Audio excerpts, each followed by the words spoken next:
Hello everybody and welcome back to the United Stand. It is the Fans Forum. I was really hoping we could bring you some positivity after today's game, but I think we are all just absolutely gutted with that performance. Manchester City 3, Manchester United 0 at home at Old Trafford, Manchester derby, and it looked like a training match for Manchester City, and we're going to break it all down and discuss the numerous things that went wrong today and why they went wrong. We're joined by Faz, Ricky and Kev. Faz, first of all, I mean, initial reaction after that loss? My first reaction, and I don't know how better to word it, but Erik ten Hag is not cut out for the job. He's not cut out for the job. Is it as simple as saying... And it's not overreaction. Is it as simple as saying he's not cut out for the job because of this result? Is it a build-up? Like, where are you It's actually a build-up. So I was going to say, are you basing it on just this game or just in general? It's over a the 10 games, Premier League games? It's a build-up because it's his second season, and at least get your in-game management right. At least get your in-game management right. At least make the right decisions during the game. Don't throw the game out, and that's what he's done today. You can't do. We actually had a decent 45 minutes of football, bar the penalty. Why do you shoot yourself in the foot? He says all of these things in press conference that goes against. He said, what was the quote? I'm sure Beth will bring up all the quotes, that the penalty changed the game. Says the person who doesn't want to blame the refs. Says the person who says we don't want to blame the refs. Don't blame me for losing hope and faith. I'm done, because every game I come out looking absolutely tiresome and deflated, only scraping 3 points. And honestly, it's not overreaction, but I've had enough. Yep, Ten Hag said the penalty changed the game. I don't have a comment in it. Well, we'll talk about that, but we can't blame it. And Ten Hag on losing 5 of the first 10 in the league. Last year we were in the same situation after the Man City defeat. We have to forget this game and recover for Wednesday. I mean, that was away from home, not at home, but I don't take any excuse for what happened today. By the way, I don't mind losing a game against Man City, and I think to expect to win every single game at Man City, considering right now they're just an unbelievable team, would be naive.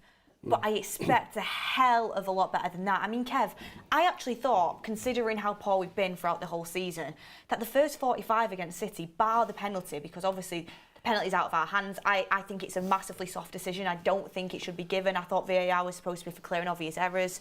Didn't think that was clear and obvious at all. Think you could give one of them every single game, to be honest with you. I do agree with Ten Hag in the sense that the penalty was really unfortunate conceding. It did go against us, but first 45 minutes, I thought we did decently well. Like, we minimised their chances. We had a couple good chances ourselves that we should have put away. Yeah, we barely had any of the ball, but you expect that against Man City. And considering how far off we are, we did all right. We stayed in the game. In the second half, substitution was made, Amrabat off for Mount. I think that made a massive difference. I don't think things were changed when they should have, and it just seemed like Manchester United completely threw the game away. Yeah, it's... You look at the first half, I understand what Ten Hag's trying to say. Obviously, the penalty has changed the game.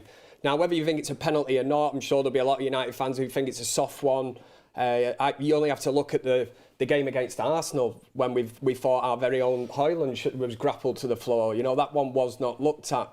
That's an inconsistency of VAR. Now, if you're a City fan, you're buzzing. Yeah, they pulled it back and they'll feel that they've got it. I think Rodri's gone down like he's been sniped. He's a big lad. Some people after the game were saying it was clever from him. I don't get that really, but yeah, goals change games, and I think from the start of the game it was clear that United did have a game plan. You have to against Manchester City, but the gulf in class, I mean, it is literally embarrassing. When you talk about men against boys, this was like men against petulant children. See the way that the United players lost the discipline towards the end. Anthony threw his toys out the pram. Bruno Fernandes, you expect of him every single game. There is just so many problems for Erik ten Hag to sort out. I don't think he is going to be able to solve this issue. There is too many big egos, the likes of Rashford, Bruno, the list goes on. It really does. Too many of these players believe they are better than what they are. And you talk about the curse of a contract. Somebody like Rashford, you've seen this happen at Arsenal before with the likes of Aubameyang, Ozil as well, given mega contracts, and for some reason the levels just drop off. people are trying to tell me it's a confidence thing with Rashford, but I've seen enough today to suggest we'll get he into is Rashford not later. interested one bit. We'll get into Rashford later. I've got a lot of thoughts, to be honest, a lot of thoughts. And Ten Hag as well for leaving him on the pitch. It's ridiculous. Lee Taylor says, can any of you help? I can't seem to find a suitable app to look at a certain stat. What is Marcus Rashford's average touches per game? We know OneFootball does provide all of the in-match stats that are throughout the game, so maybe give that a go. Lee Taylor, thank you for your super chat. And Agathon says, you can say sack the manager, but who are we going to get? We can't afford to sack him or be able to get a new manager. The same thing will happen with a different manager. The players are the main issue. We'll get into everything. Obviously, Ricky, you've been saying that we need a new manager for a while. I've got a list of things I want to touch upon, but overall, just give your summary of the first half compared to the second half, because I do think it was a game of two different halves for Man United. Before the game, I spoke about us needing to stay compact, needing to get into five across the park. The three midfield players have got to stay together, and obviously the wingers have got to get back to help. One of the wingers was Bruno, one was Rashford. They did get back. Rashford didn't affect the game too much, but at least he was back, and then three in the middle were fine. So because of that, despite the fact that City had all the ball, virtually all the ball, like they didn't create too many clear-cut chances. There was a great chance for I always mix up Haaland and Haaland. I wish. A header for Haaland that the keeper made a fantastic save from. There was a couple of scrambles in the box, but I don't think they were missing clear-cut chances and really creating dangerous moments in the first half. And then on top of that, we also created not a really good chance, it was a great effort by McTominay from the edge of the box and a cracking save by their keeper. On another day, we might have equalised, so you could argue, despite the fact that they had all the ball, we give away a stupid penalty, which was the only goal. Then we also forced a great save from their keeper. You could easily argue that we were a bit unlucky not to be even at I also half-time. think Haaland should have had a pen if that one on Roger was a pen. I've not seen that again. I have seen him running through though, and his touch let him down a little bit, I thought, to be honest. And but we could come back to the players individually, can't we? But overall, in the first half, I thought we did perfectly well, as I was hoping for us to do. But I also said before the game that if we go 1-0 down, we need to be careful not to start throwing the kitchen sink at it. And I don't know if there was anything wrong with Amrabat, and I know he was on a yellow, but and I'm not having a go at Mason Mount. He's just a different player who plays in a different style and obviously plays a little bit further forward. I thought the replacement of Amrabat with Mount at half-time was a bit stupid. I know he was on a yellow. I'd have been tempted to say, give me 15 minutes, son. Let's make sure it's still at least only 1-0. After an hour, and then maybe try something else. I just as soon as he came out at half-time, Mount, and I know I was chatting to the guy next to me. I said, it can only be. It won't be for Rashford, but he's that poor Rashford. I thought it can only be Rashford or maybe Amrabat because he's on a card, because we could see Mount was coming on, and sure enough, it was Amrabat. As soon as that happened, McTominay drops a bit. The whole thing messes up when you think about it. No disrespect to Mount again, but McTominay's playing quite well in that attacking role. He's played it 2 or 3 times now. So look at what you're doing. McTominay drops into Amrabat's spot, and maybe he's not quite as good as Amrabat there. And then Mount comes on in McTominay's spot, and he's not quite as good as McTominay there. You're weakening yourself dramatically. And I'll just finish with this last little bit. Look. It's not his fault, Mount's fault, but the way I look at it, if I was sat on the bench with the manager, I'd have said, don't do that, give it another 15 minutes. And lo and behold, after taking, 35 minutes to score in the first half, it took them 5 minutes in the second half.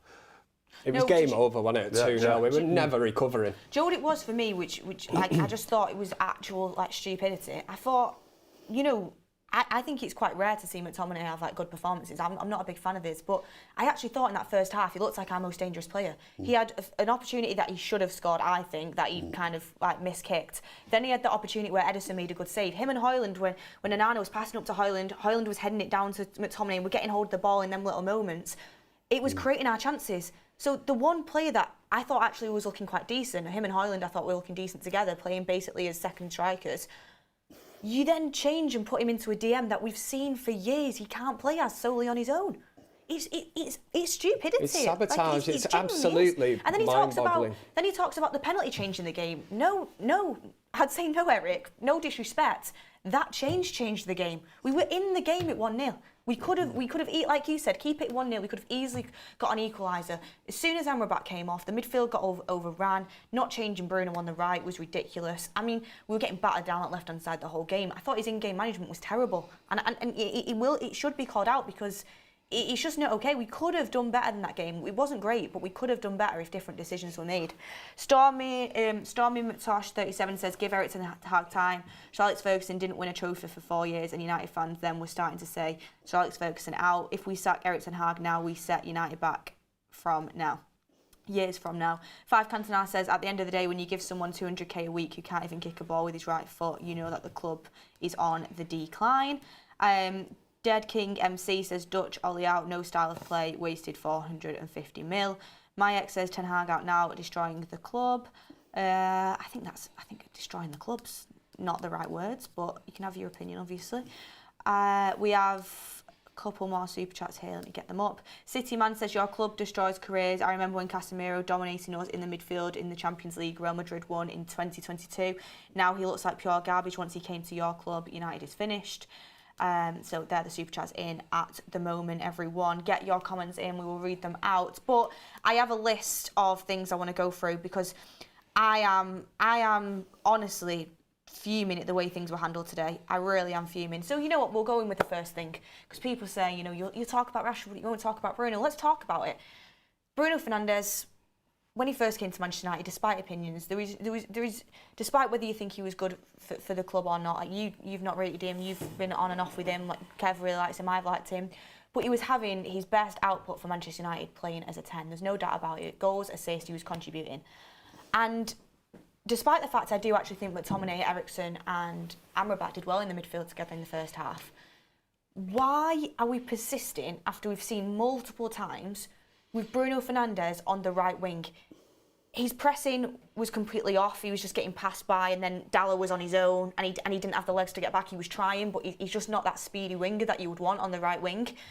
I thought Dalot was exposed because Bruno, again, isn't a right winger. He couldn't get into the game creatively because he was pushed out to the right. We've seen it's not worked for Man United, whether it's worked for Portugal or not. It's never worked for Man United yet. And Bernardo Silva and Grealish having a field day down that side. Yet Ten Hag persists with this and persists with it. And I have no doubt in my mind he'll probably do it next big game we have.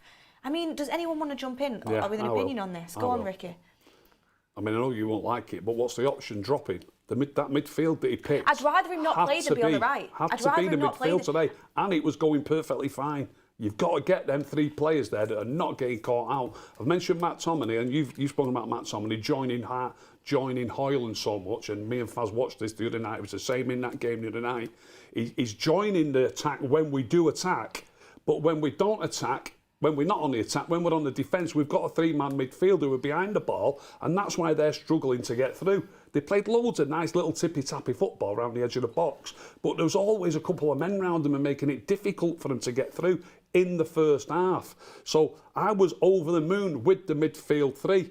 So, and I know you're a massive Bruno fan, Beth, but I could not argue against that midfield three, and if he's not going to play Bruno on the right, then he needs to drop him. Were you happy with Bruno on the right? Well, to be dead honest, I've had when you've seen the team sheet?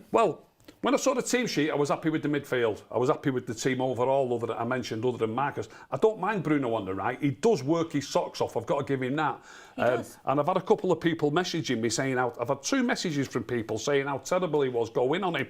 I thought he played all right today, but I'll watch it back on screen, Beth, won't I, and see what I think then. Yeah. Do you know what I mean? But I know you're a firm believer of kind of square pegs in round holes. Yes. Oh yeah, I would play a right winger without a doubt. I would play a winger instead, but he hasn't got the gumption to drop him. The same with Rashford. Can I talk about Rashford now, or do you want to move on? We'll come back to Rashford in a second. Okay. I just want to kind of finish the point on Bruno. For me personally, this game I would have played Amrabat, McTominay and Bruno in midfield.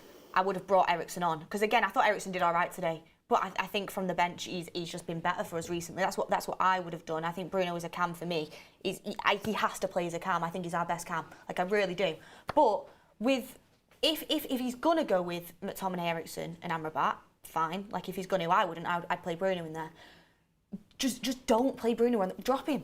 If you don't want to play him in Beth, can I midfield, just say, problem, that's the issue. I agree with you, but can I just say, just like he made the substitution at half-time, Amrabat came off and Mount took his place. Mount's too attack-minded, so is Bruno. That midfield three was picked to defend. It was picked to defend. No, I said I'd play Amrabat, McTominay and Bruno. I get that, but McTominay, Amrabat and Eriksen is a tiny little bit more defensive. Bruno will run forward more than Eriksen does. Then when they get the ball, at least we've got 3 men there. I'm honestly It's dumbfounded. picked to defend. It's not picked to attack. It's picked to defend. I mean, Faz, do you want to have your say on it? He does these things where he's stubborn on Bruno Fernandes, and that's what's going to get him sacked, really. Bruno Fernandes is the decisions on Bruno Fernandes that he's making is what's going to get him sacked. We just said in the build-up show the reason why he bought Mason Mount, it doesn't make sense. And actually today we saw the prime example why it didn't make sense.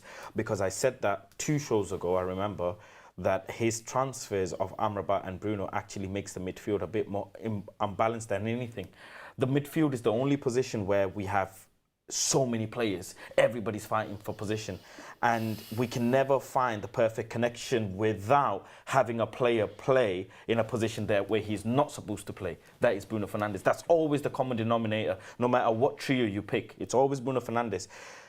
He used him on his right, left Dalot isolated, and long behold, in the second half, the goals are coming more so from that side and the wings anyways. And you have 2 players on 2 sides where Rashford and Bruno, they're not going to track back hard enough like at least Anthony does, or Pellistri does, or Garnacho does. So he does that to himself, and then he expects us to back him for some absurd reason. And then in the second half, he starts putting Bruno in the middle, then Mount in the middle. He's just...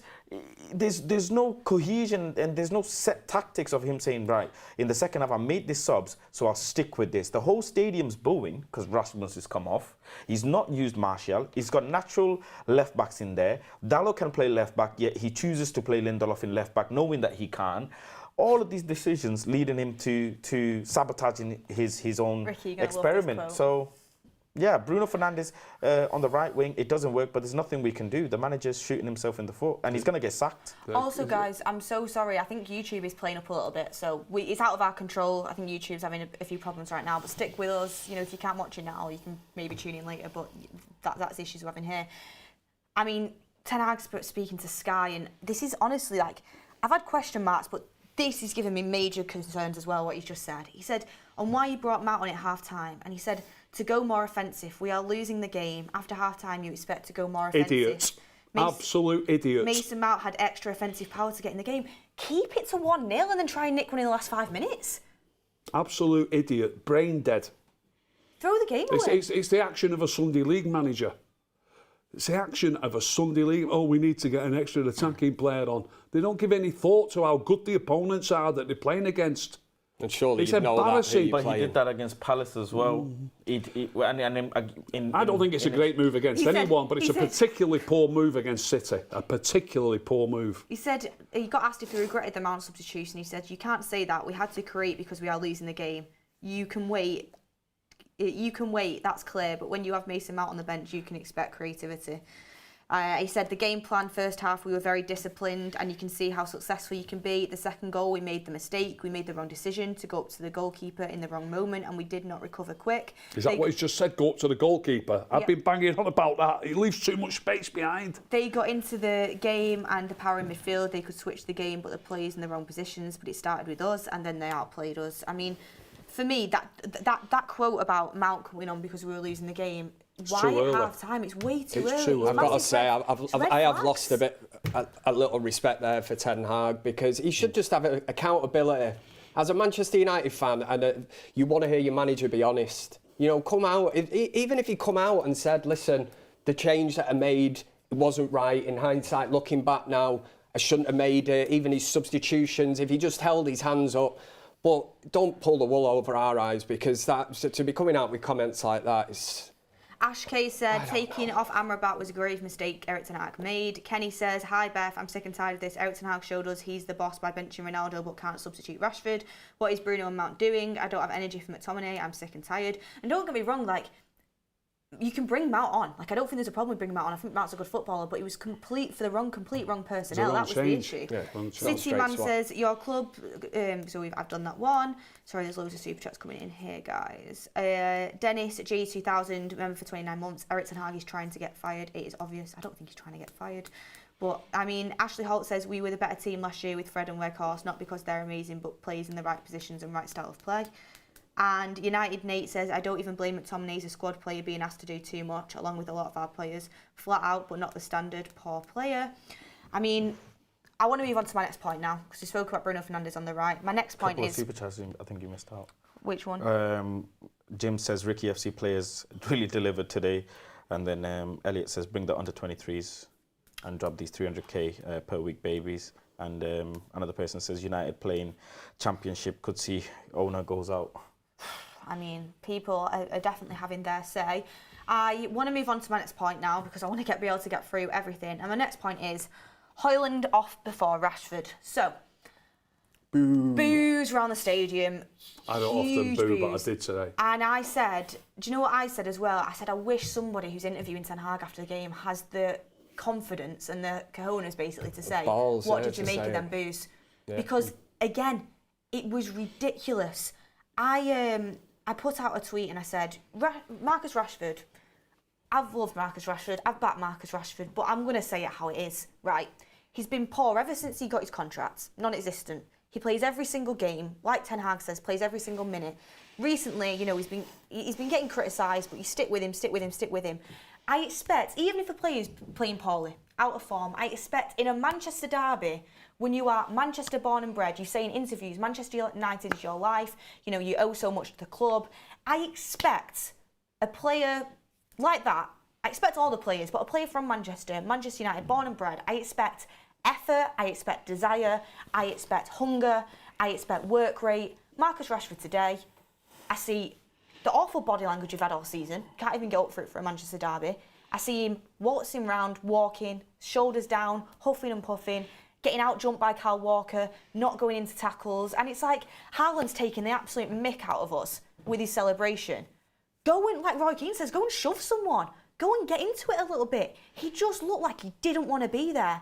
And then on top of it, what makes it even worse, because it infuriates me watching it happen on the pitch, watching it. To make it even worse, Højlund, who's been running his socks off all game, had, whenever he got the link-up play, by the way, he never got fed, but whenever he got the ball to him, he managed to, you know, pass it off, trying to do the right things. An actual striker gets subbed off. Højlund looked like the one that was from Manchester today and you know, been through the academy. He gets subbed off before Rashford. Rashford knows he'll start next game and probably won't get subbed again. It's ridiculous. And what examples is it setting?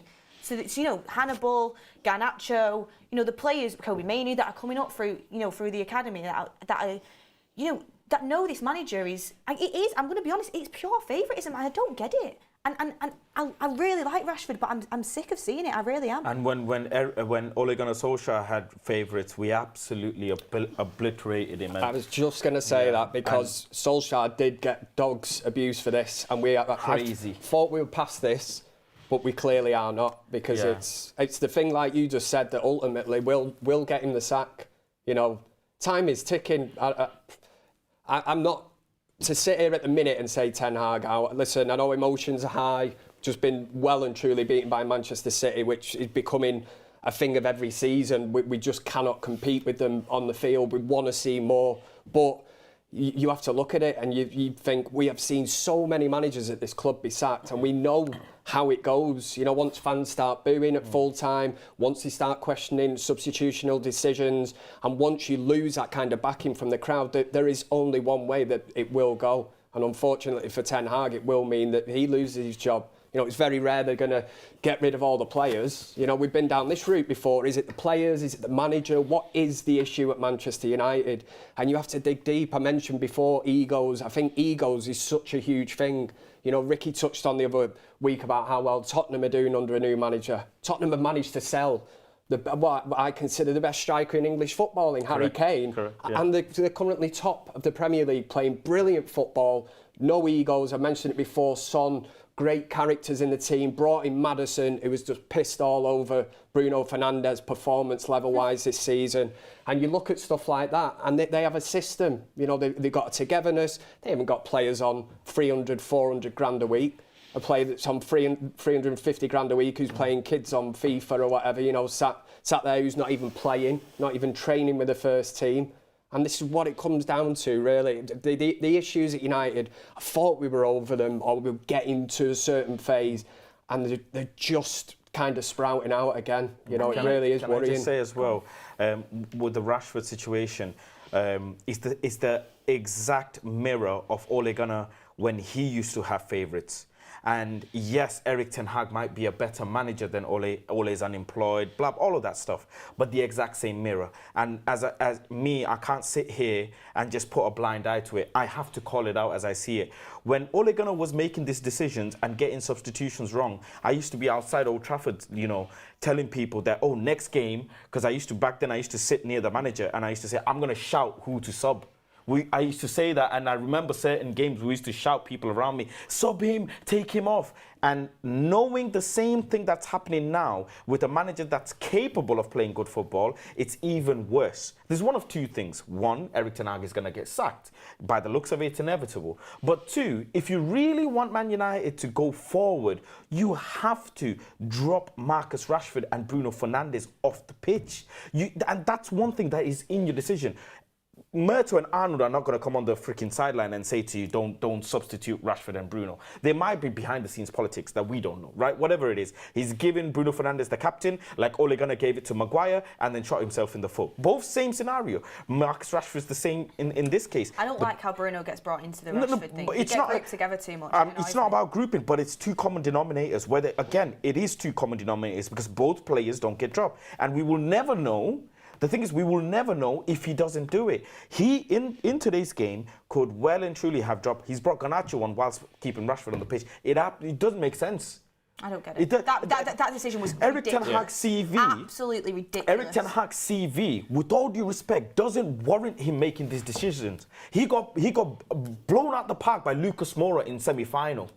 After he had a lead. He's not got a CV. He's not won no Champions League. He's not won a Premier League. He's not won a treble. He's not done nothing other than get to a semi-final of a Champions League and play some decent football with two teams he built in Ajax. But fan base have this weird obsession about what he can do with Man United when it's the most basic thing is sub the players off that don't work on the pitch. I mean, this is an interesting quote. Pep Guardiola on the secret of Man City's success. We are in the same direction. Me, the CEO, the sporting directors, the chairman. I think this is why the club is so stable. Go on. Rashford, can I come in on Rashford? Oh yeah, Go on, Ricky. You have your say. This is Rashford and the manager, and there's two bits to it. So he was talking the other day, the manager, about he plays Rashford every week and the goals will start flowing again, and people are talking about his form having dipped.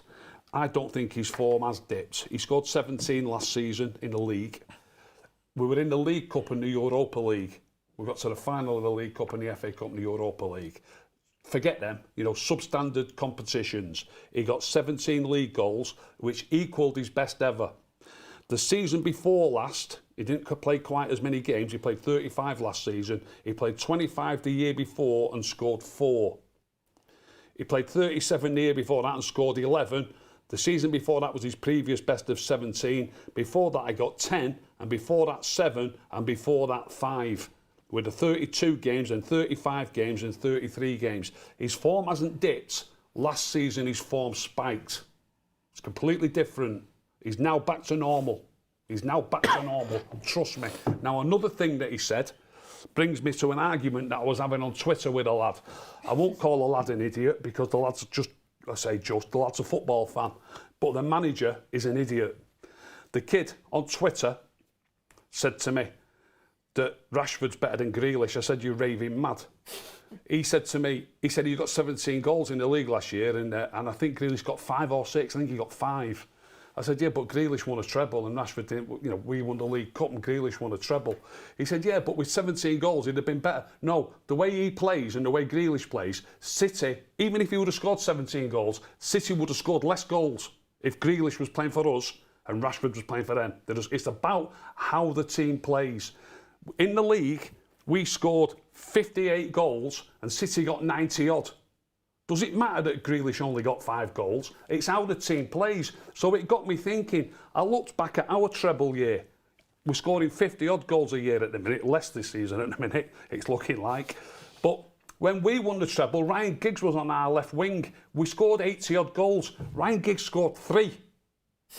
Now, the manager is hoping for the left winger to score loads of goals.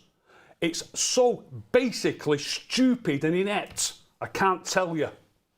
Fair enough. I like that point. Well said. Yeah, I like that. Well, he wants inverted wingers, no? That's his football. The society, well, we play In '99, yeah, we did play with kind of out-and-out wingers, which football has changed, but it's not The society says It's not Ricky. changed for City. They're playing with Grealish on the left wing. He's not scoring loads of goals. They don't give a toss. The society says They Ricky create. McTominay was classed today. Do you think he could be a Golden Boot candidate this year? I hear Madrid are in famous priority signing. Oh, I mean, Darren Mulaney says, what I'm seeing is the best players playing in the wrong position. Rashford should be dropped. He's downing tools. Let me try and see. John Stewart says, every team is hungrier than United. You can see it when they play. 50-50 balls, tracking back, etc. United is always second best. You aren't wrong on that one. You aren't wrong on that one. Let me have a look. Negado Jamaica says, Xavi Alonso is the man. Eric Ten Hag is not improving anything. Paris Parker says, I'm not Eric Ten Hag, but he lost most of our fans when he wouldn't play the greatest forward of all time and picked inconsistent Rashford instead. Let me just see if there's a couple more coming up here as well for you guys. Keil Robinson says, every lineup except Rash on the right and Anthony on the left. Why? Yeah, they're all the ones I can see so far at the moment, but we'll move on to my next point. That Rashford stuff is I just... When the sign came up for Højlund and not Rashford for that Garnacho sub, I was absolutely dumbfounded. And just a few more quotes coming out. Gary Neville says, we have seen great managers and football players come to this club and die in front of our eyes. I honestly believe that there is a toxicity at this club. It eats alive at every manager that comes through and every player that comes through as well. I mean, I agree the ownership and the toxicity of the club is absolutely rife. But at the same time, they don't choose to play Bruno on the right. It's a combination of things. I'm fed up on that excuse about the owners. The manager should be doing better. Neville says on the issues at Man United as well, are we going to keep blaming the kids in the class or do we start to blame the head teacher? And Roy Keane said, I'd 100% take the captaincy off Bruno Fernandes.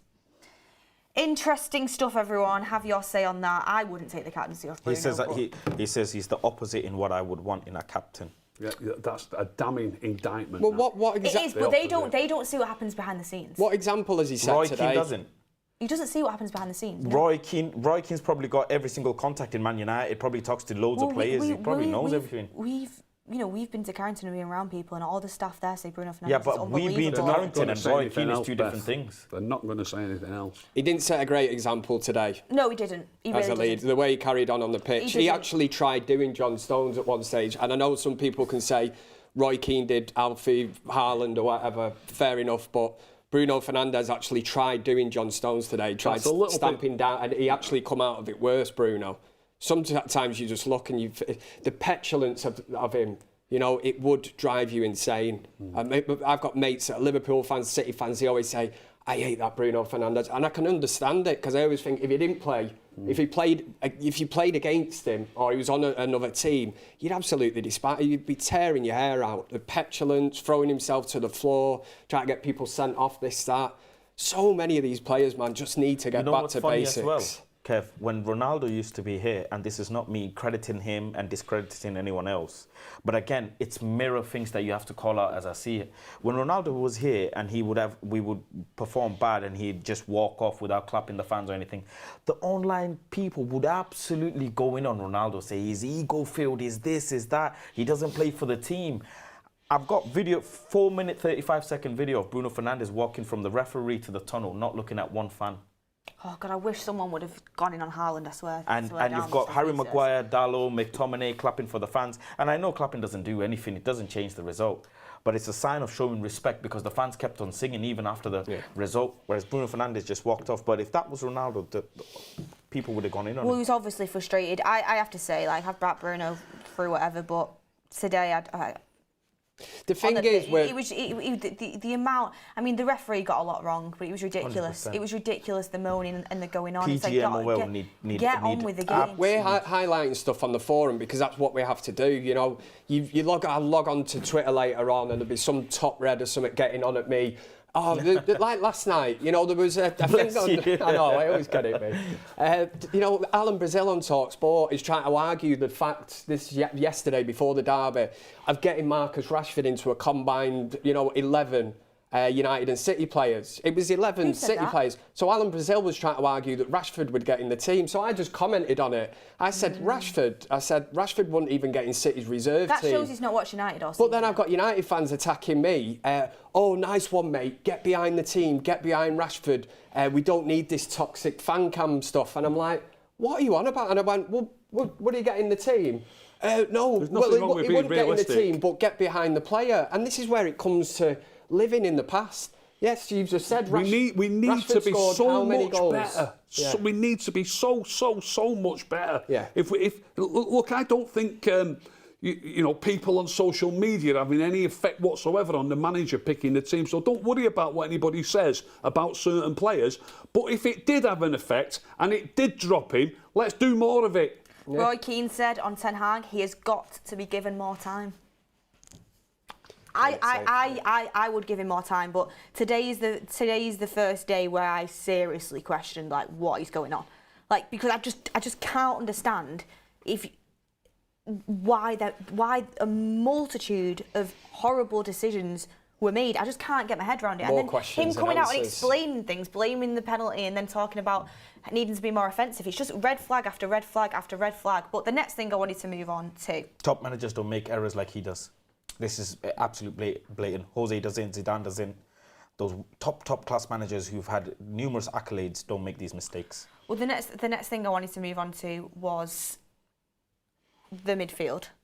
So we talk about the fact Eriksen and McTominay needed to play in this game, but the fact of the matter is, I just want to touch on it quickly, is that Erik Ten Hag paid £60 million for Mason Mount to come in and improve this midfield, and he doesn't look like a starter in the midfield.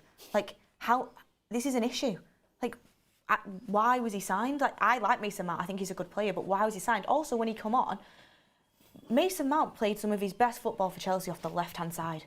Rashford's playing terrible. Side, no, left-hand side. He played right and left, but his best football for Chelsea he played off the left. It's like, Rashford's playing terrible. Just play him in his better position, especially considering he's barely getting his foot in the door at Man United right now.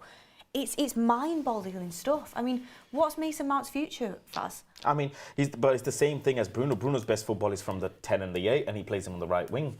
Mad. It is mad. His experiments are blowing up in his face every game. He absolutely does. And you would think, and again, I hate to say it, but why make a signing on a player for that much money when you've already got someone to do that job, which is Bruno Fernandes? You just bought the same player in the same position. There's no need. Instead, it would have been better off if you got someone to play, for example, the Eriksen role and have a more balanced midfield, someone who could defend. And you know what? 100% the midfield balance was right. Bar picking Bruno Fernandes on the right-hand side, the midfield was actually right. It was actually right.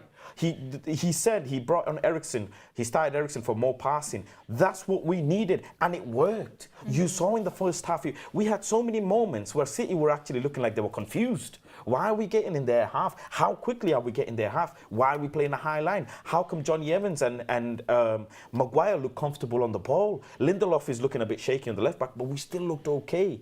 And as much as we can hate on the players for whatever they've done in the past, but the fact is the midfield worked until he changed it, and he should have stuck with it. And see, maybe we could have brought in a 1-1. I'm talking about the bigger picture as well. Where does he get into his team? He's got to play. A quick one on the signing of Mason Mount for £60 million and not giving him a chance in his best position. He needs to get a chance in his best position, but in a strong team. He'll probably play on Wednesday night, is it, against Newcastle? But he needs a chance in a strong team, and I don't mean necessarily against City. Play him in his best position against a Burnley or a Crystal Palace or whoever.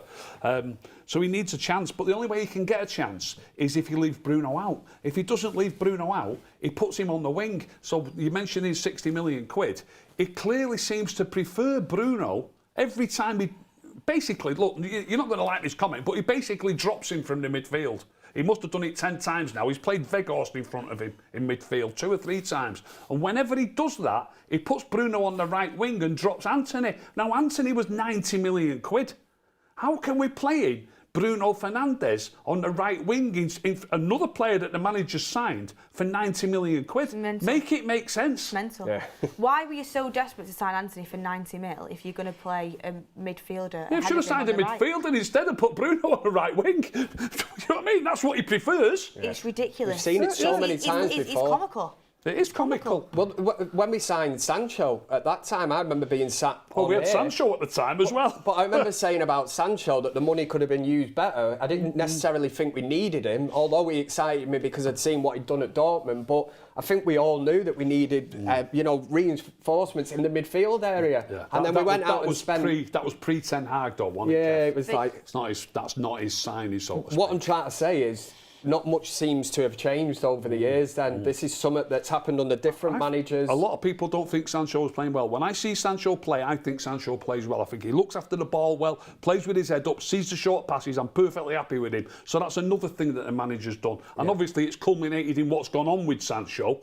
But when we signed Anthony for 90 million quid, we'd be no better or worse a team if we didn't sign him and we just played Sancho every week. And we'd be no better or worse. That's kind of my point, did we actually need to sign him for so much money? We've wasted money. When we needed to reinforce in other areas, there were other areas that needed addressing. Vacation Pappy says Eric Ten Hag out is such a reactive talking point. If he goes, then what? We are broke. We can't afford to pay him out and bring in another manager. We're not broke. City Man says... We just paid 10 mil for Amrabat's loan. This is such a silly and, I'm sorry, but lazy argument. Because where was this argument when we had Jose? Where was this argument when we had Van Gaal? Where was this argument when we had Ole? David Moyes was still getting paid off about 6 years after he left United. So City Man says... Record revenue and you're saying we're broke. Come on. City Man says Casemiro is... Oh, God, why is my screen messing up? Honestly, YouTube is horrible today. If you go on fan funding, you can see all the super chats. Oh, here we go. 1 second. Go. Casemiro is scared of Rodri. He knows he will be exposed without Kroos and Modric holding his hand. Rodri will surpass his legacy. He's scared. I mean, I think he was just injured, mate. But okay. Ricky Sinch says, welcome to the United Stand Members Club. We've got another chat in from Lee saying, hi guys, great show. Look, I'm past blaming the players. Clearly they are not good enough and obviously playing out of position. If a player is not good enough for his position, why shoehorn him in another position? Just drop him instead. And Jayesh says, nothing at this football club makes any sense anymore. Every decision made, whether it's from the top or from the bottom, just makes no sense. Agrithorn says, should have sold Rashford before Ten Hag came in. And that's all of the ones that we've got up until now. Thank you everyone for sticking with us. I know it's awful. It's awful to have to talk about this, especially from your neighbours, Man City, that are just, they're just unbearable. But they're so much better than us in every department, and it's horrible. But we've got to talk about, and we've got to figure out the reasons why, and we've got to think about this as fans and think about why this is happening and try and break it down. But Kev, I'll come to you next. One player that I actually thought, I'll say this first. Eric Ten Hag's excuse for subbing Højlund was that he's not used to playing this many games and he's got to protect him. How old is he? 20 years old? Yeah, we knew that. Can I jump in there? What on earth has happened to Anthony Martial now that he's fit every week? He's on the bench every week and he's getting 4 minutes here. I think he got 8 minutes plus injury time today. The manager stated what a great player he was last season and he needs him fit. What has happened to him? Why? I can understand a manager falling out with a player who gets injured all the time. I get that. But so far this... Faz, didn't you say earlier that he's been in the matchday squad every week? Every week, yeah. Please don't tell me anybody, come in the chats, please don't tell me that we won't be better off just bringing Martial on for Højlund. I won't take Højlund off, but if you're going to do it, surely we're better off putting Martial at number 9. Rashford can't play at number 9. It's shocking. It's shocking. To opt to play Rashford over Martial at number 9 is, again, I can't get But even that substitution in itself, you're 3-0 down, it's embarrassing, the City fans are all laying, United can't get the ball, and you bring on, Martial and Anthony for the last sort of 4 or 5 minutes. I felt sorry for them. What was the point? But exactly, they stood on the sideline warming up. Taking a mickey out of him, really, isn't it? It is. I bet Martial feels like he's having a mickey took out of him. He'll probably play on Tuesday night. We're going to speak Wednesday night. We're going to speak about later. That. I'm very worried. I've got something to say about that. Also, Pep Guardiola has been forced to find a replacement for Kevin De Bruyne. and he's used a second striker, who's Alvarez, just behind him, and he's making it work. So, and as much as people say play Martial on the left, Martial could even play just a little bit behind Rasmus Højlund. He's done it before. It could work. If Pep could make that happen with a player who was just supposed to be a 10-minute cover, 15-minute cover for Haaland, and make it work so well, it shows you the levels of manager. True. Yeah. True. I was going to say he's in a different league. absolutely correct. Against the likes of City, I won't be against that in many, many games, Faz, but against the likes of City, today we've really only got one striker with McTominay joining him as often as he can. So we've got 3 midfield players. So if you're going to play Martial, he's not going to drop as deep as McTominay. He's all right defensively, Martial, but he's not going to drop deep like McTominay. We're not going to be playing with 3 midfield players when they've got the ball. So against the I won't be against it against other teams, but against the likes of City, if you're going to do that, you've got to have 2 proper hard-working wingers who will set back and stay in shape with a 4. Do you know what I mean? Rashford, if you're going to play Martial at 10 against City, you can't play Rashford on the wing. You need somebody more defensive-minded. Kenny K. Doob says, common denominator for Eric's downfall is Bruno and Rashford. They can't be substituted, so let's just wait for his downfall. We are sick and tired. We have had some injuries. I don't like using that as an excuse, but it does show how threadbare the squad is when we're... Vacation Pappy says, so 850 million in debt means nothing. We didn't get João Felix and got Wout because we couldn't afford him. We only signed Amrabat on loan because we couldn't afford to pay 25 million. But we're not broke. Stop. Shahid says, bad signings. Why not sign Grealish instead of Mount? Because he's at City. Rice instead of Reguilon and Casemiro. Lionel Messi as well. Yeah, it's hindsight. And yeah, they're all of the ones that we've got so far. Oh yeah, PJ says, as bad as United were, the first half was the only time this season I saw a game plan. Manager has to go. Well said. No style and no tactics. He's not even a one-trick pony. I thought the first half, I was happy with the first half. I really was. I could see the game plan. Yeah, I was you could happy. see the game plan. It's a great comment, that, whoever it was. Give him a pat on the back. PJ, it's a great comment. You know, PJ 6, despite the fact that they were all over us and we could hardly get a kick in the ball, you could see that we were set up to stop them and it was working to a great extent. It was. Yeah. TJ 6789, can we sack Ten Hag and get Conte and stop paying 350k wages for players like Rashford? Sell Anthony Sancho and buy Ivan Toney. We don't want Conte stepping foot near Old Trafford. Please don't, Brendan. Can I just say one thing? Go on, sorry. The one thing I wanted to say is, first half, yeah, they were all over us. City are all over everyone. They're unbelievable at keeping possession. They're the best team in the world, so we've got to accept that. They're great at keeping possession, but I'm not joking. The first half, someone correct me, clear-cut chances. I thought we had more. I thought we had 2 clear-cut chances. City, I didn't really see him. The header from Haaland, great save by Onana. The header from Haaland, great save from Onana. And apart from that, and the penalty, which obviously, you know, it's a penalty, like, it wasn't like they were having shot after shot after shot. The second half they were. The only thing with Man City is, and I know we can say that looking at it and analysing the first half, but they do almost lure you into a false sense of security sometimes. I think they're that good. They go through the gears. It's a bit like a boxing fight. They'll go, well, what have you got? And it's almost like, you know, we hit them with what we had, which wasn't really much. It wasn't enough. And then once City got in front, they're just a different animal. I mean, they are years ahead of us. Years. The second goal that we conceded where Haaland was free on the far side, and even the third goal, I can't tell you because I don't watch City religiously, but I've seen the exact same goal created by Grealish where he crosses it to Haaland right at the far post. Now, you're not gonna get Haaland jumping in between Maguire and Johnny Evans in the middle because the ball's gonna be elevated and going to the back post. You know this, right? You've seen these goals happen. I've seen it just as a fan, and I'm not even a manager. And you've purposely asked Dalot to go forward. This is tactically, you've asked the fullbacks to go forward. And one of the best, if not the best striker in the world is left singular on the far post. Everybody's to blame.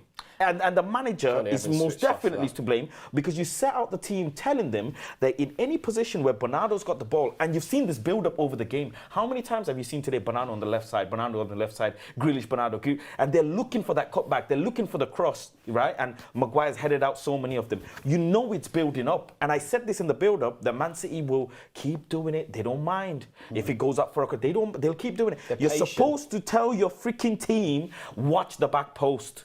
Just watch the back post. Your tallest player is supposed to make sure he sticks to him like glue, and they failed, and it's absolutely pathetic, because if I can call it out in the build-up show and I've got no coaching badges, what's this man doing? Lindelof was terrible today, and you know the whole team was like. I'm not going in on him, but he was soft.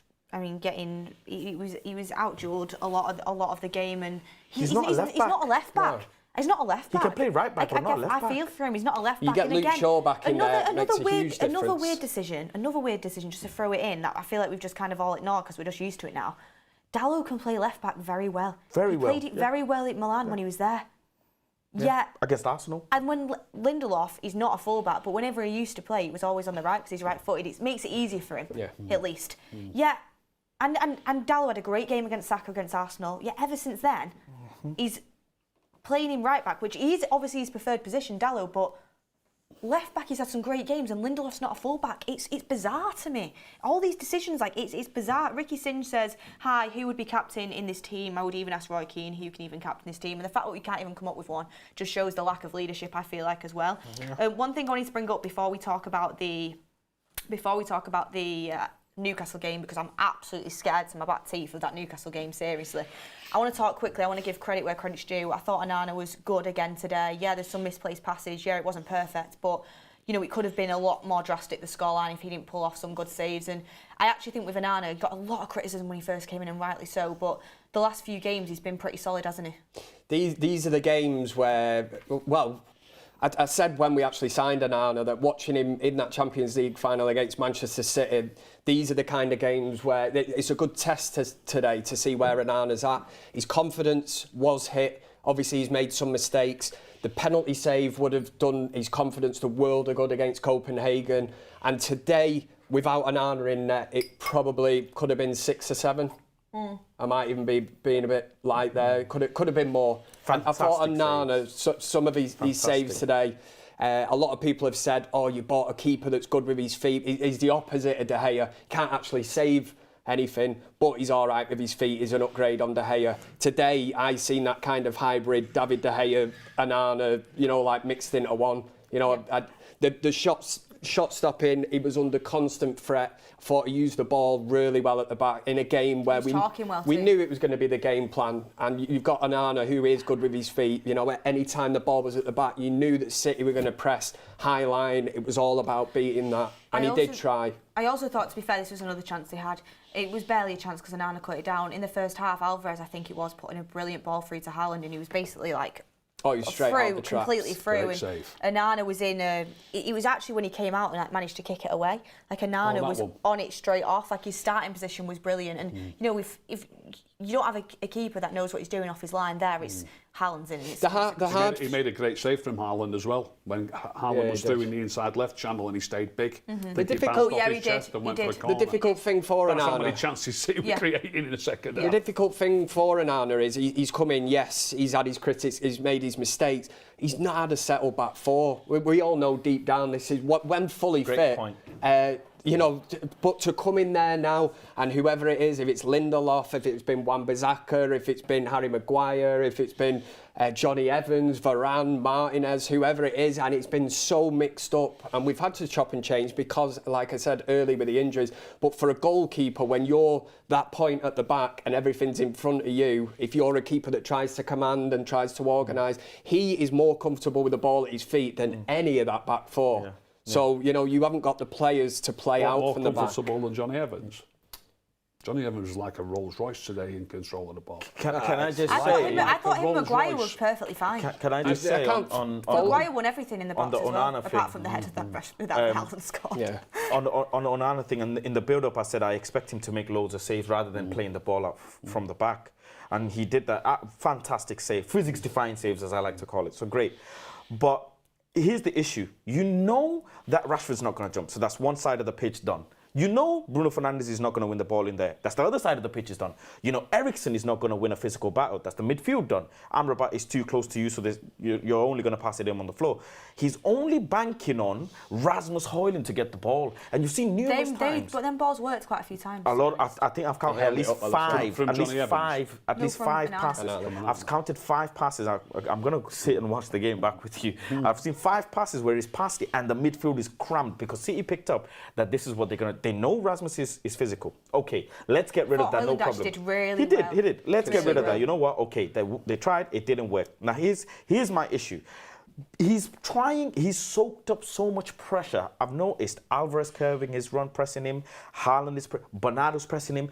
And so many times I've had almost like a heart drop moment where I felt like a City player is just going to nick the ball because he's passed it to Lindelof so tight.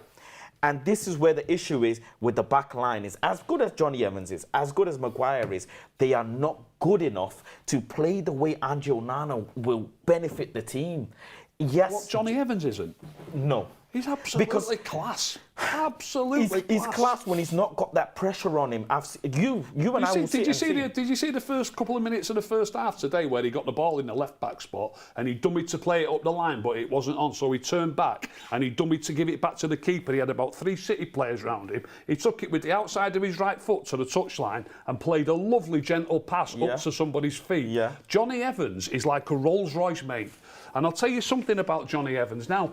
He's better than Varane. His passing's miles better. His control's better. He talks better to the teammates. Did you see? I saw people will think it's nothing, but we had a goal kick in the first half, and he stood there waiting to get the ball. Oh, he gives it to Onana, don't he? Don't think he's better than Varane. He's miles better, Beth. He's miles better.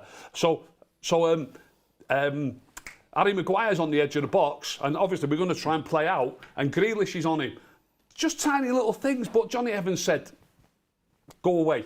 And Maguire goes away and it takes Grealish away. When it takes Grealish away, they then start playing. He's the one who's controlling it all from the back. And I'll tell you, let me tell you one more thing on Johnny Evans before we go. I've told you before the season he'll be our best centre-back. Our most important game coming up now, we've got to win in Copenhagen. So I don't know how we'll do this, because obviously Fulham in the league's important as well. It's Saturday Fulham. Copenhagen's Wednesday, innit? So there's a bit of a gap. He might play both games. So I'm not sure about this. But Johnny Evans, I doubt if he'll play in the Newcastle game. But the massive game that's coming up is Copenhagen. Whoever's fit, or whether they make excuses that they're not fit, Johnny Evans will play in that game. I'll bet you a tenner. You owe me a tenner, by the way. It might be 20 quid. We need to find out. What was the bet? Was it Scott McTominay starting? I can't remember. We'll watch it back. He wasn't on either. Yeah, we'll watch it back. Johnny Evans will play in Copenhagen, and I don't know how we'll mix the games up between now and then. By the way, I wasn't saying I thought Johnny Evans was perfectly fine today. I thought Maguire was as well, but I just don't think Johnny Evans is a better centre. I don't think Johnny Evans is a better centre back than Varane. I think it's wild to say that, of Haaland's goal. Maguire was so... there was a moment where Maguire versus Haaland just in between the halfway of the pitch, and Maguire just went real high and cleared it, and the whole crowd cheered. I don't know if you guys heard it. I have to give Maguire. He was physical. He made it annoying for Haaland. He was being cheeky by grabbing him and holding him. I loved it. Honestly, I have to give praise to Maguire. I saw 2 instances today where the people behind me groaned, where Evans had the ball sort of in the circle, the centre circle, or just outside the circle in our own half. When he stopped on the ball. And he played a ball to... One of them was definitely to Harry Maguire. I can't remember if the other one was. But this happened twice, and the people behind me groaned. But as he's a proper clever player. So as he's looked, Maguire's... Obviously, players are watching the ball, so Maguire's body is sort of facing across the pitch. So Maguire's in a position where he can go backwards or he can go forwards. But the nearest City player was only about 8 yards in front of Maguire. If he'd have put the ball in front of Maguire, it was a little bit dangerous. And he put the ball behind Maguire. And don't forget, he can turn either way because he's facing across. So the ball goes behind Maguire by about 3 yards. And people think it's a mistake, but then Maguire passes it straight to Onana. Johnny Evans is running the game. He's putting the ball where he wants the player to pass the ball next.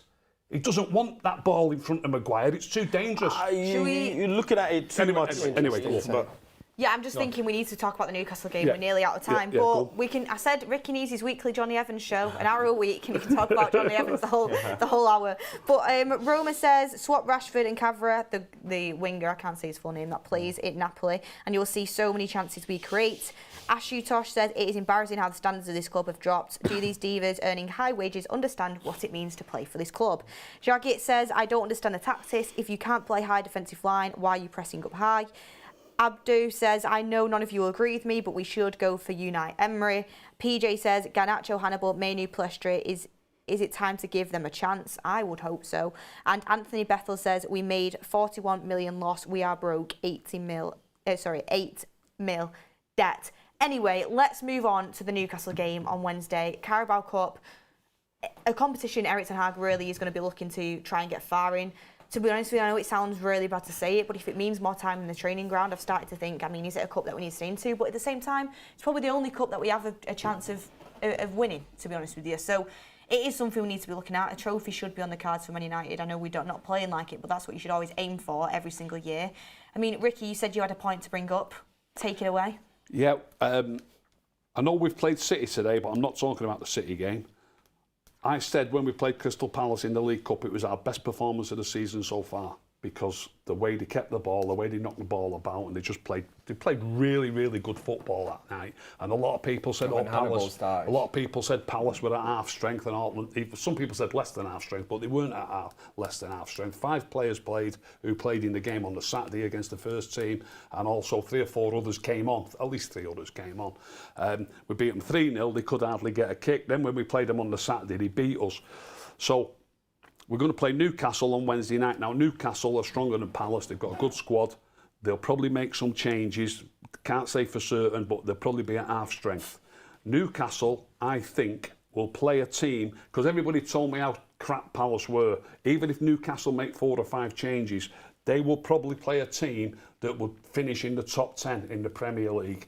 If we play our reserves, like I keep banging on about, if Bruno doesn't play, and if Hannibal gets a game at number 10 again, and if Rashford doesn't play and Garnacho plays, and this will probably happen because it happened against Palace. I'm not having a go at Højlund, I'd play them both. But Martial links the play up even better. If those players all play again, and probably Plestre on the right, we might get beat by Newcastle. They're the top side. But I will tell you here and now, we will play well again, better than we've played. I know we've played City today, but we played crap against Palace, we played crap against Sheffield United for long periods, we played pretty poor at Burnley for long periods, we played terrible here against Wolves. I'm going to predict now that if we pick what I think is a strong reserve team, you don't know what he's going to do, of course. If he picks what we think is a strong reserve team, we will play against a Newcastle team that'll be good enough to finish in the top 10. Might not beat them, but because you can't guarantee anything in football, but we will play better again than what we've played all season. There's me prediction. I agree with you. Can I argue with that? I agree with you. I agree with you. I mean, this is just crazy that Ten Hag's just said, by the way. Ten Hag said, the 3 games before we won and the spirit is very good. Fighting spirit is very good, so we are on the way up. The start was difficult, but we are on the way up. Doesn't feel like we're on the way up, to be honest with you. And he also said on Rashford, he said, it will come, the moment will come. He needs that goal, and every time he plays, he will get chances. Stop it. See, I wouldn't. Stop it. If he wasn't scoring, which he isn't scoring, but he's contributing to the game, where you man of the match performances, or you bring something to the team, I can put up with that comment of saying the goals will come, because he could say, it doesn't matter at the minute, he's contributing to the team, he's doing this, that, the goals will come. You know, you're not reliant on Rashford to get them goals, but at the minute, as a performance, you are seeing absolutely nothing. I understand he's a manager and he's probably trying to put his arm around him, maybe get him going and that, but with Rashford at the minute, it seems like you need to use different tactics for him to motivate him. There's no point putting an arm around him when he's stunk the place out at Old Trafford today, big time, and saying that, yeah, the goals will come. Because last season, the argument was that the goals kind of masked the performances. He wasn't putting in man of the match performances. Well said, Kev. Luke's just messaged me, the guy that we had on. I don't think that Rashford was playing well last season. 30 goals, 30 moments in, I don't know, he probably scored a couple of braces, 30 moments in 26 games where he's managed to score a goal. 1 or 2 of them were great goals, I understand Even that. in the derby last year when we beat him. And he gets a goal. He didn't do much, but Gets a Garnacho goal. pulls the ball again. People, cross goal. I've already covered this with like I spoke about how Grealish plays for City. I know it's a long time ago. How Ryan Giggs played for us on the left wing. They don't have to score as many goals. The team plays better. They make more chances. We play better and make more chances when Rashford doesn't play. You know, we put 3 past Palace last season. I told you the 1.5 thing, and then when he was missing, we scored twice. You know what I mean? It's not much difference, but if you was the manager, if you was the manager, I was the assistant manager, I'd say, well, look, at least it happened. Let's try it again. Yeah. Spitting pure facts after facts after Love facts it. coming from that side of the room from Ricky. Do you know what I'd love? I'd love Ten Hag to come round and rewatch the game with you. It'd be Imagine interesting that. to say the least. I mean, we nearly are out of time. I mean, this is what I mean. We had this City fan on the channel to talk about the derby. He just messaged me saying my 3-0 prediction wasn't too bad. Oh, I just can't stand it because they're so smug and we are so terrible, and it's so Did frustrating. Foden score you know, that set third goal? Yeah. I said 2-0 Haaland and Foden. I know, you weren't far off. You know how sad it is just to see individually each player. I don't think I can't recall anybody, please correct me, I can't recall Man City making a wrong pass. No, they just pass it so It's well. just impeccable trust They're like of an each other. oiled machine. Now- Impeccable. It's like You a look at- computer system. Right, Like, now Grealish could have come to Man United and stunk up the gaff, but then a player from Man United could have gone to Man City and done really well. You could change all over, right? But it's just the most simplest thing that it's not individual. It's not like, oh, the individual brilliance is the reason why they're making these passes. It's the trust in each other. It's the off the ball movement. They're not doing performances like Messi and Ronaldo and you know, dribbling past everyone. It's just very The simple blend, things. the technicians it's there. tiny, simple Bernardo things. Silva was like a magician Bernardo on the Silva pitch. was unreal. Then you've got like Grealish. It's just ridiculous. Foden, and then you've got Rodri, who they just complement each other By the way- so well. You know, he just gives them that platform, that defence to say, "Go on, you lot. You know, go and do your stuff." You're absolutely right, Kev. And by the way, Faz, John Stones was excellent today. Like I He said, was he good, would. Like I yeah. said, he would be. He was really good. I was hoping that we The could, weak link. we could- yeah, I thought we could make You the were weak link watching. out of him. I thought we could make the weak link out of him, and we failed. But then, with that being said as well, in the first half, the moments that we had as well, it was in between the space between the defence and the Rodri and John Stones area where the ball was getting fed through. I remember one pass that Rashford made with his left foot, first time pass, where Rashford was actually facing our goal and he's whipped the ball in, somehow managed to land it. McTominay, I think. Again, it's McTominay not supposed to be that far forward, so you have a player in the midfield thinking, shall I follow him or not? And hopefully that could have, you know, unfortunately that didn't be a goal. At the time I was like, hopefully it's gonna be a goal. But it's those phases where John Stone isn't good at, but we couldn't make the most of it. He's a big reason why they look like they have more players than everyone else on the pitch. The way he moves into midfield. And I'd say dominates it's with them, Bernardo for me. Yeah, I mean they're unreal. all amazing, but I'm saying the fact they can put an extra man in midfield and it still looks seamless. It's so hard for opposition teams. But we just didn't it's deal with not it well. just the individual players, it's the trust. The managers it's told them. I remember one clip where Pep is telling everyone, role of it. I don't want players that don't want the ball. I don't know if you've seen that famous clip in training where Pep is telling the player, everybody has to be wanting the ball. Whereas you look at Man United, a lot of the players at times are just looking like they're hesitating to pass. They're hesitating to trust the players. Why? I mean, centre-back / left-back Gavardiol, who, by the way, is a cracking player, but he was skipping past like 3 or 4 of our players on his own. It was embarrassing to watch. But anyway, we have got to wrap up. We've gone way over. And, I mean, apparently Gary Neville and Carragher have kicked off on Sky. So, I mean, it's the same... Can't wait to see that. It's the same conversation every 5 years about United. We're not good enough. We're nowhere near it. And it just feels so frustrating, especially when I thought we were actually getting somewhere last year. But we feel like we've just gone... I feel like I'm back in the trenches and back in the Ragnick days at the moment. But here we are. We have... Newcastle on Wednesday in the Carabao Cup. I'm worried. I'm disheartened. I'm sad. I feel so down about this, but it's the way it is, and we've just got to try and move forward, and hopefully Erik ten Hag can turn things around, but he's not giving us very good signals at the moment. Ricky, thank you for coming on. you. Kev, pleasure as always. Thank you very much. Faz, great stuff. Loving the jumper today. Also, speaking of jumpers, Christmas is on the horizon. Just had... when's Halloween? I don't know. Is it not Halloween's surely soon, but Just I'm not gone, sure. hasn't it? Couple of days. But I'm Oh, is it already. couple of days? It's on Tuesday. I'm already thinking about Christmas, and these jumpers are limited edition, everyone. I mean, let's take us back to the class of '92, seriously, especially where we're at now. Make sure you go and grab yours. Limited edition jumpers, get it in time for Christmas. Really good quality, and you can grab yours down below. Link is in the description. Thank you, everyone, for staying with us. Thank you for every single person super chat on the stream. I know it was a tough one. Thank you for our community. It is the therapy forum today, and yeah, let's just hope for better times ahead. Last thing, Eric Ten Hag said that he urges the fans to stick with us because there are better times ahead. Give us something to get behind, but we will, and hopefully we see a completely different Man United side on Wednesday. Have a lovely rest of your Sunday, everyone, and we will see you next time.